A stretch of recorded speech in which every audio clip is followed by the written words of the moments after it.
Hello students, sure short geography চ্যানেলে তোমাদের সবাইকে ওয়েলকাম। আজ আমি দশম শ্রেণীর একটি নতুন অধ্যায় বায়ুমণ্ডল শুরু করব। তো বায়ুমণ্ডল কাকে বলে সেটা তোমরা অনেকেই জানো। বায়ুমণ্ডলটা কি? আমরা সবাই কি জানি? আমাদের পৃথিবীর 3 ভাগ জল আর 1 ভাগ স্থল। তো যে কারণে কি হয়, মহাকাশ থেকে পৃথিবীকে কিরকম দেখায়? কিছুটা নীল রঙের দেখায়, তাই তো। তাই পৃথিবীকে কি বলা হয়? নীল গ্রহ বলা হয়ে থাকে। তো পৃথিবীর এই যে জলভাগ মানে ভূপৃষ্ঠের উপরে নদী, নালা, সমুদ্র, মহাসাগর, এই যে জলভাগগুলো রয়েছে এইগুলোকে একত্রে বলা হয়ে থাকে বায়ুমণ্ডল। আর আমরা এটাও জানি পৃথিবীতে কটা মহাসাগর রয়েছে? 5টা, তাই তো। প্রশান্ত মহাসাগর, আটলান্টিক মহাসাগর, ভারত মহাসাগর, সুমেরু মহাসাগর, কুমেরু মহাসাগর, 5টা মহাসাগর রয়েছে। তো এই যে বায়ুমণ্ডলের তোমাদের ক্লাস 10-এ যে টপিকটা আছে, একটা আছে সমুদ্র স্রোত, পরে আছে জোয়ার ভাটা। আজ আমি সমুদ্র স্রোত এবং তার সাথে সম্পর্কিত যেটা সমুদ্র তরঙ্গ সেটা সম্পর্কে কিছু বলবো। তো সমুদ্র স্রোতটা কাকে বলে? দেখবে, ধরো এই সমুদ্র ভাগ,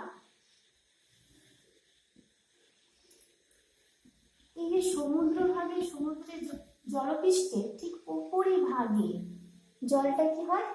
এক স্থান থেকে অন্য স্থানে প্রবাহিত হচ্ছে। কিভাবে? অনুভূমিক ভাবে। সেটাকে বলা হচ্ছে সমুদ্র স্রোত। কি বললাম? সমুদ্র পৃষ্ঠের যে জলভাগ, তার সেই জলভাগ কি করছে? সমুদ্র পৃষ্ঠের উপরিভাগের জলভাগটা অনুভূমিক ভাবে একটা স্থান থেকে অন্য স্থানে প্রবাহিত হচ্ছে, সেটাকে বলা হচ্ছে সমুদ্র স্রোত। আর সমুদ্র তরঙ্গ কোনটা? না, সমুদ্রের জলটা যখন কি করছে, একই জায়গায় দাঁড়িয়ে উপর থেকে নিচের দিকে এভাবে উপর থেকে নিচের দিকে ওঠানামা করছে, সেটাকে বলা হচ্ছে সমুদ্র তরঙ্গ।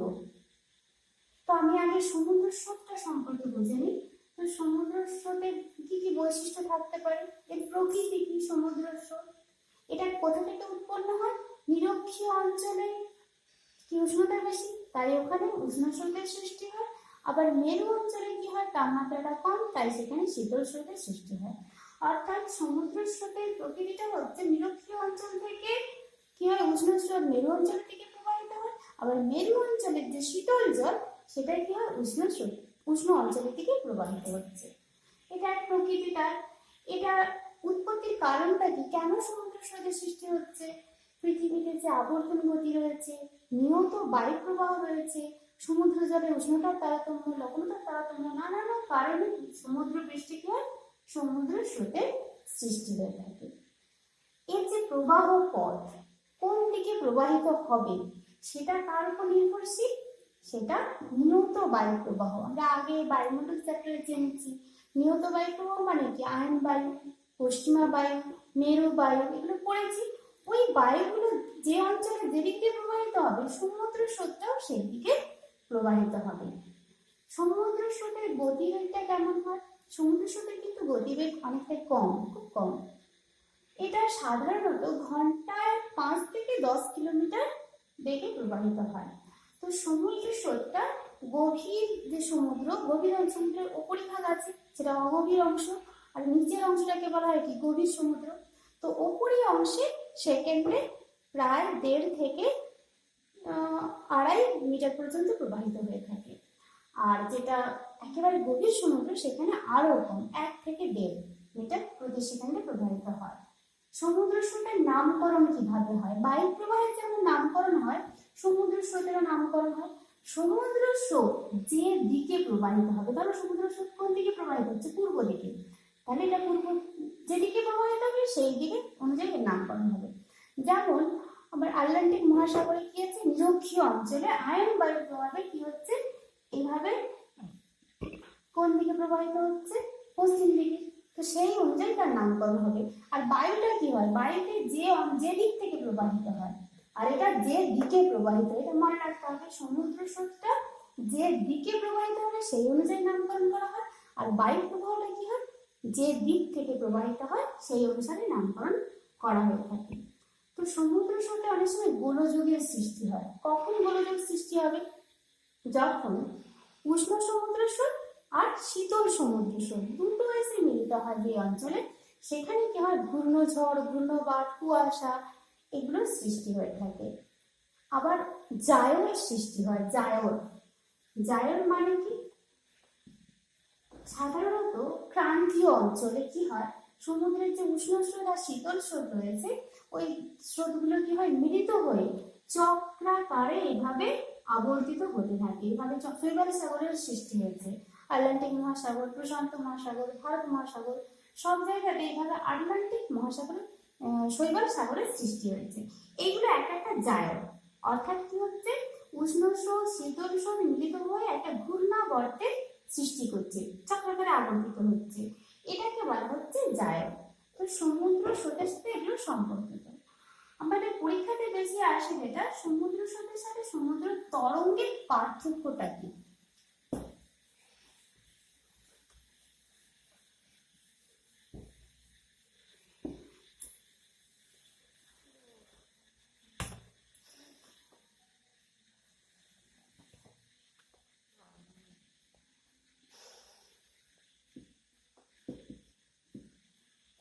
এটা 2 নম্বর আর 3 নম্বরে এসে থাকে, সমুদ্র স্রোত ও সমুদ্র তরঙ্গের পার্থক্য।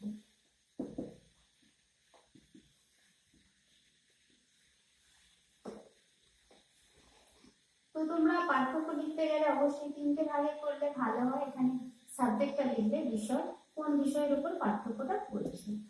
তো সংজ্ঞাটা তোমরা লিখতেই পারবে। প্রথমে সংজ্ঞাটা লিখলে যে সমুদ্রের জলের উপরিভাগে অনুভূমিক প্রবাহটাকে বলা হচ্ছে কি সমুদ্র স্রোত, আর এটা উল্লম্ব প্রবাহকে বলা হয় সমুদ্র তরঙ্গ। তাহলে প্রকৃতিটা কিন্তু একই ধরনের। প্রকৃতিটা কি হবে, দুটো সমুদ্র স্রোত থেকে উল্লম্ব, এটা হচ্ছে অনুভূমিক প্রবাহ, সমুদ্র স্রোত।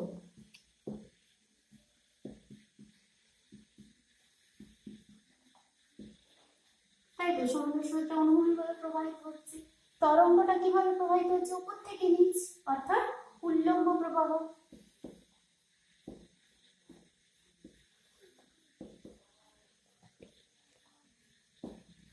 দ্বিতীয় যে পার্থক্যটা, কোনটার উপরে বিচার করব, স্থান পরিবর্তন।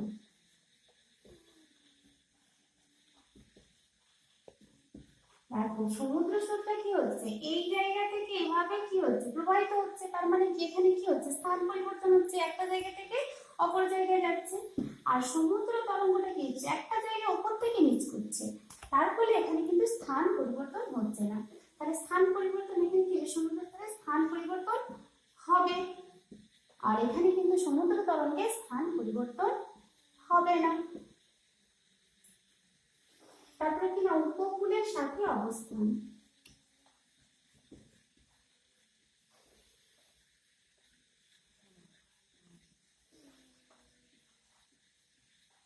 উপকূলের সাথে অবস্থান বলতে সমুদ্র স্রোতটা কি হয়, উপকূল ধরো এইভাবে একটা, এদিকে সমুদ্র আছে, উপকূলের সাথে সমুদ্র তরঙ্গ কি হচ্ছে, পাশ দিয়ে বয়ে যাচ্ছে, তাই তো। উপকূলের সাথে তাহলে কিভাবে অবস্থান করছে, সমান্তরাল ভাবে, যেটা উপকূল আছে তার সমান্তরালে প্রবাহিত হচ্ছে। আর তরঙ্গটা কি করছে, উপকূলে এসে আছড়ে পড়ছে, মানে সমকোণে এসে মিলিত হচ্ছে। তাহলে অবস্থান হিসেবে আমরা কি লিখবো না, সমুদ্র স্রোত উপকূলের সমান্তরালে অবস্থান, মানে প্রবাহিত হয়, উপকূলের সাথে সমান্তরালে প্রবাহিত হয়।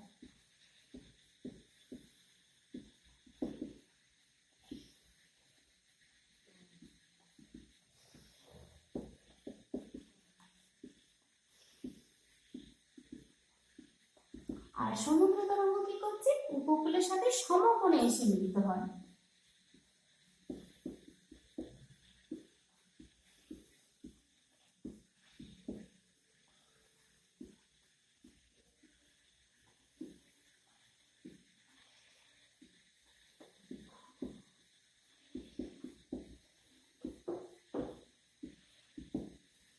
তারপরে কি আছে, প্রভাব।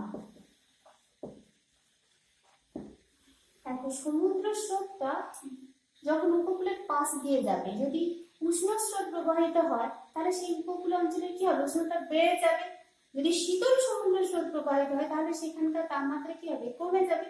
অর্থাৎ কি করছে, উপকূলের জলবায়ুকে প্রভাবিত করছে কি, সমুদ্র স্রোত।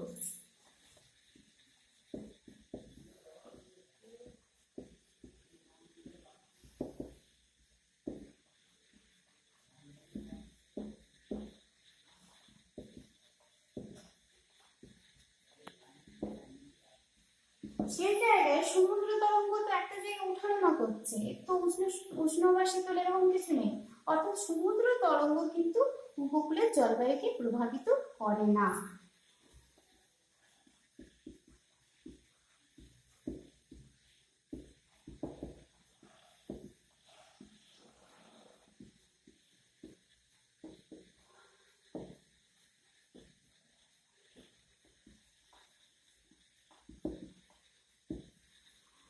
আর কি আছে কাজ। সমুদ্র স্রোতের প্রধান কাজটা কি, বহন। এক জায়গার নুড়ি কাকড় বালিকে কি করে, অন্য জায়গায় বহন করে নিয়ে চলে যায়। তাহলে সমুদ্র স্রোতের প্রধান কাজ কি, বহন কাজ।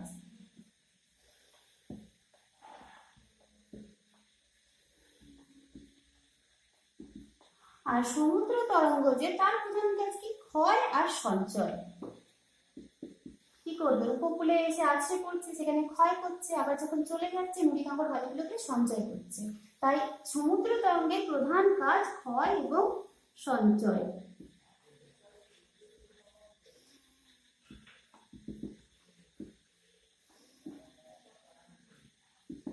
আর কি, ভূমিরূপ।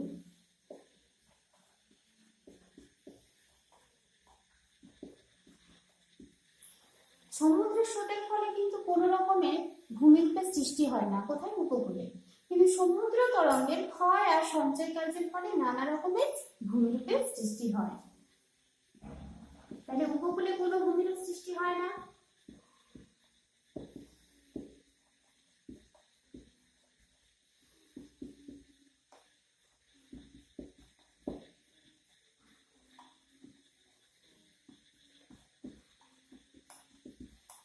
আর এখানে কি হয়, ক্ষয় এবং সঞ্চয়জাত ভূমিরূপ সৃষ্টি হয়।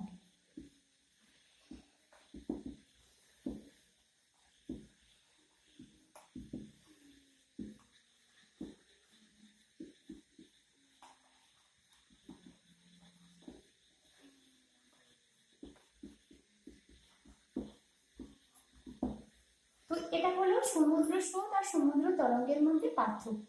তো তোমরা নিশ্চয়ই পার্থক্যটা বুঝতে পেরেছো, খুবই সহজ। তো তোমাদের যদি ভিডিওটা ভালো লেগে থাকে তাহলে অবশ্যই লাইক করবে, বন্ধুদের সাথে শেয়ার করবে, এবং অবশ্যই যারা আমার চ্যানেলটাকে এখনো সাবস্ক্রাইব করনি তারা চ্যানেলটাকে সাবস্ক্রাইব করবে। আমি পরের ক্লাসে সমুদ্র স্রোতের শ্রেণীবিভাগ সম্পর্কে আলোচনা করব। তোমরা অবশ্যই ক্লাসটা করবে, মিস করবে না। ভালো থাকবে। Thank you.